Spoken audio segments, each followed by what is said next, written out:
Yep, right, I'll be with you in a minute. First of all, this.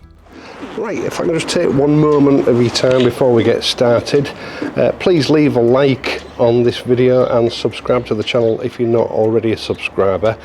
80% of people that watch my videos are not subscribed, which is just downright rude really. So if you watch this video, subscribe to the channel, otherwise I'll send some trained attack kittens round to sort you out.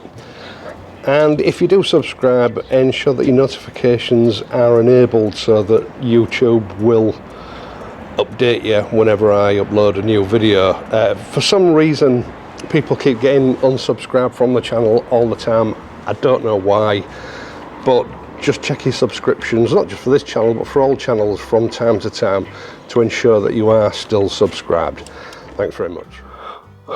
One of the things that I love about running this channel is you get to meet, or you come in contact with a lot of like-minded people.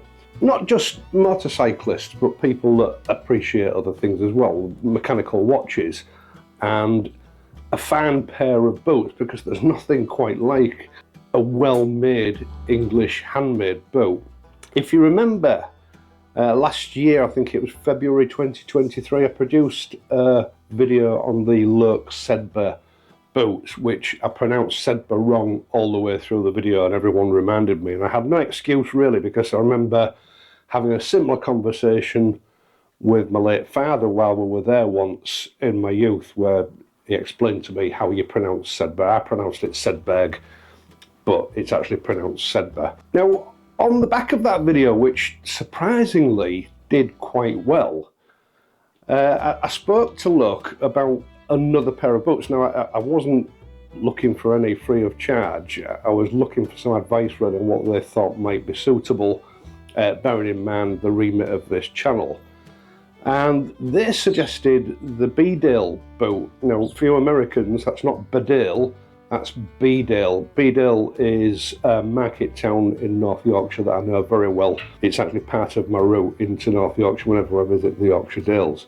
They offered me a pair free of charge for review.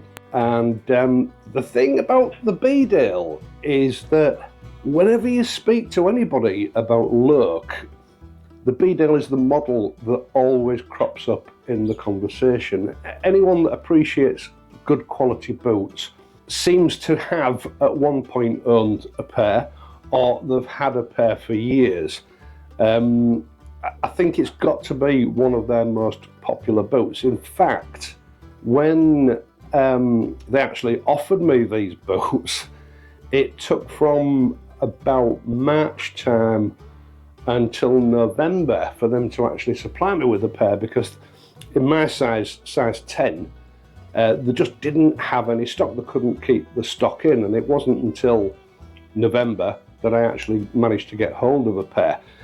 That's over 6 months ago now. I've not heard anything from them. They sent me them through. They've not contacted me since, so there's been no pressure there at all from them.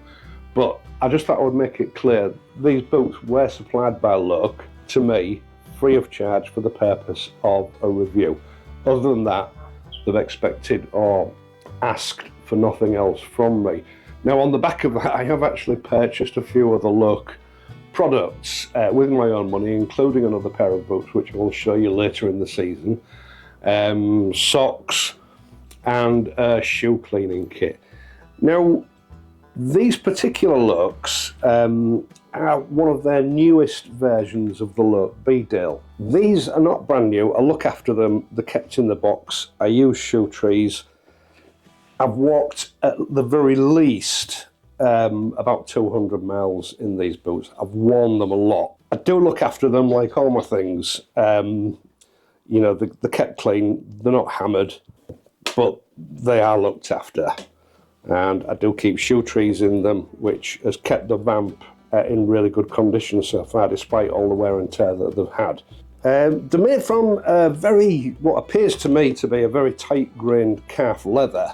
They're a traditional brogue. Just going back to broguing, I thought I'd better talk about it. I believe This was originally, I'm led to believe, an Irish invention. Back in the old days, land workers working in the fields, out in the outdoors, sloshing through mud and water. They had a lot of problems with water getting into the boats, but it couldn't get out, so they'd be walking around with boats full of water every day. So someone came up with the idea of punching holes into the leather to allow the water to escape. Now, as this has sort of transitioned over the years to a decorative finish, the holes no longer go all the way through, they're actually blanked off. And of course, there are many different sort of patterns and designs that are used regularly on boats these days. These are what are known as a wingtip brogue. Now, I should point out that these are not sold as PPE for motorcycling, but if you look at the various regulations and indeed the highway code, these boots more than meet the legal requirement for riding a motorcycle. Just like the Sedba boots, these BEDALEs are part of the Loake 1880 country range. They're made in England by British craftsmen and they feature an interior leather lining with a Goodyear welted construction featuring a storm welt for water protection. Now, most sort of mainstream manufacturers these days basically glue the upper onto the sole, or glue the sole onto the upper, whichever way you want to look at it, which makes these boots far stronger and longer lasting. It also means that in the event that you wear the sole through, you don't need to replace the boots. You can simply send them back to Loake and they will resole and rebuild them for you as long as the uppers are viable. Now, obviously they do make a charge for this service, but what it means is a pair of boots can potentially last you decades rather than a year or two that you'll get out of a cemented or glued boot. Now, if you've followed this channel for any length of time, you'll know that I am passionate about motorcycling, but it is a mode of transport, and to that end, I don't allow it to dictate to me what I wear when I'm riding. I've got no interest in, appearing to other people as though I'm some big, bad, hairy biker. So, to that end, when I arrive at my destination, I like to be dressed like a smart, clean human being and not stand out from the crowd. Having said that, since I've started wearing these Loake boots, both these BEDALEs and the Sedbas, something's happened that I've never experienced before, and that is smartly dressed gentlemen approaching me, no, not for that, and asking me what boots I'm wearing and where I got them from. At first it was a bit of a surprise to me, but it's clear that a proper pair of boots are noticed and appreciated. Now, this might sound like a load of old cobblers, but with this range of boots, Loake do use some power machinery for the construction, sanders, sewing machines, cutters, that kind of thing. But they all require hand-to-eye coordination in order to guide whatever part of the boot it is they're making through the manufacturing process. Goodyear welt that holds the whole sole assembly onto the upper is stitched in place, and then the sole is again in turn stitched onto the Goodyear welt. The void is then filled with a proprietary mix of cork cushioning, and then other layers are added to build up the height of the sole, alternating between flexible and hard wearing layers of rubber and genuine leather. The heel is nailed in place from the inside of the boot, which gives a superior quality of construction that you and I are not used to seeing. I certainly hadn't encountered it until I started buying these Loake boots. These BEDALEs are a G fitting, which means they're quite wide at the toe, but snug fitting around the heel and the sort of main body of the foot. That means that you get a very comfortable and secure fit, but with plenty of movement at your toes. And I have to say, one pleasant surprise for me was that my foot health, for want of a better word, has significantly improved over the last year. while I've been wearing these Loake boots. I think it's something to do with, you know, the freedom of movement of your toes and the fact that your feet just don't seem to get as sweaty as they do in other, shall we say, lesser items of footwear. Now, I've not noticed any requirement for these boots to be broken in as such, and the worst you should expect from a pair of Loake 1880s is a very short break-in period. Now, someone is going to bring it up in the comments section, so I suppose I best deal with it now in the video and save myself some time later on. During the course of the last year, I've tried boots from 3 manufacturers. These Loakes are considerably more expensive than the boots you and I are generally used to buying, but they're by no means the most expensive on the market. I'm no expert on grades of leather, etc., but I've tested boots costing twice what these Loakes cost, and I can't really tell any difference in quality.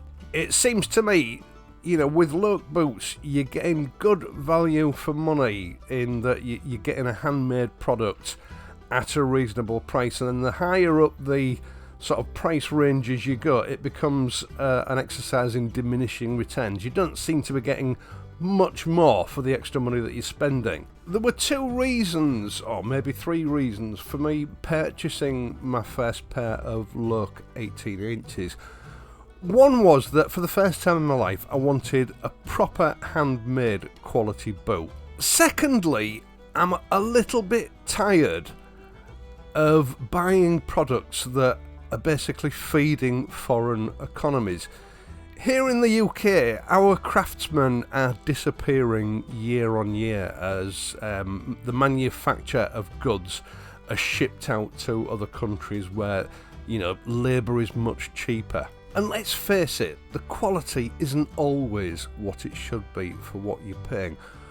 What I wanted to do was start giving something back to the UK economy by supporting skilled craftsmen that were in danger of losing in this country. And when they've gone, they're likely gone forever. I don't want that to happen like we've seen, you know, with the motorcycle industry and various other industries. You know, like in America, Australia and New Zealand, you know, our economies have all lost skilled craftsmen, and I just want to do my bit to, at the very least, halt the progress of that happening or slow it down. I suppose part of Loake's recipe for success is that, you know, they have the 1880 range which are made in England, but they do also have other ranges which are made in India and are of course substantially cheaper. You pays your money and you makes your choice. My choice is British made boots every time.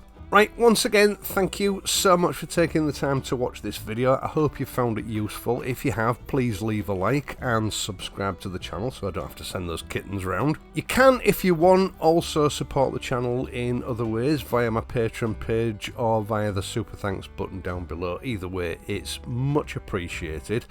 I would of course be back next week, so until then, please ride safely and I'll see you soon.